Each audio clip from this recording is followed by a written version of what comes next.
선생님, TDF가 뭐예요? TDF는 갑자기 왜? 저도 재테크 쪽 해보고 싶은데 주식 직접 투자하는 거는 조금 무섭고요. 펀드 상품을 찾다 보니까 요새 TDF 이야기가 굉장히 많더라고요. 요즘 TDF가 핫하긴 하지.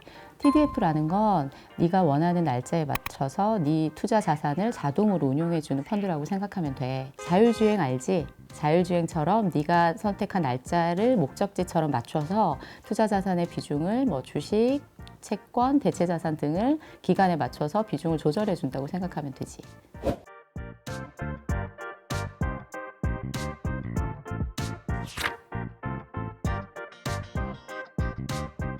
그러면 TDF 장점이 뭐예요? 다들 바쁘니까 사실 우리가 펀드나 IRP를 가입해도 실질적으로 관리하거나 뭐 유지하면서 보는 게 사실 어렵잖아. 관리가 필요하다는 건 알지만 매번 내가 선택해야 되는 게 사실 어렵고 너처럼 사회초년생이라면 더더욱 바쁘고 시간이 없다는 게 현실일 거야. 투자의 기본 원칙이 나눠서 투자하고 중간중간에 운용 수익이라던가 이런 걸 점검하면서 재조정해 주는 거 알지? 그런 것처럼 TDF는 자동으로 조절을 해주기 때문에 매번 네가 선택하고 고민해야 되는 걸 덜어줄 수 있어. 그러면 TDF는 저같이 젊은 사람들만 가입하는 거예요?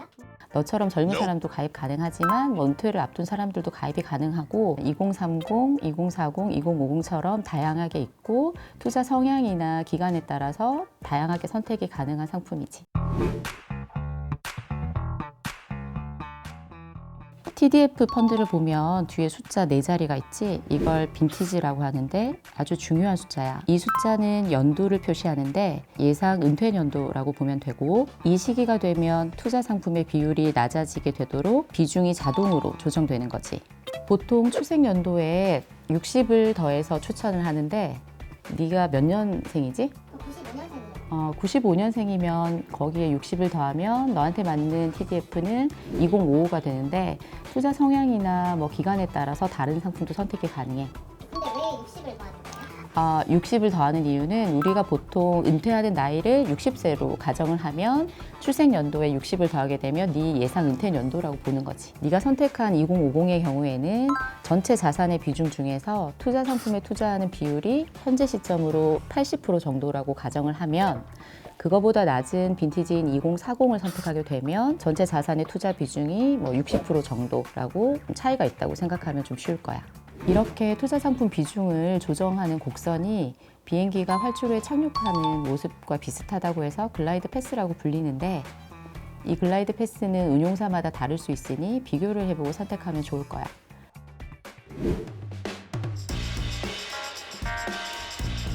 좀 복잡하네요.